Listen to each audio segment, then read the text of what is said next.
name is Manuel Romo Garcia Rulfo. I'm a prosthodontist and an implant dentistry doctor.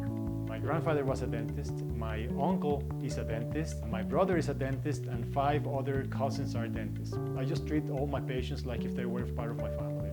I decided to become a prosthodontist, and I went to University of Iowa, and then I went to California at Loma Linda University and became an implant dentistry doctor. That totally changed not only my dental point of view, but my personal point of view. It just, from a tunnel vision, became a wide vision. Once you have the one-to-one relationship with the best, you just become one of the best too. Every patient walks out the office with a big smile and better confidence in themselves, and of course a booklet with instructions what to do, what to expect.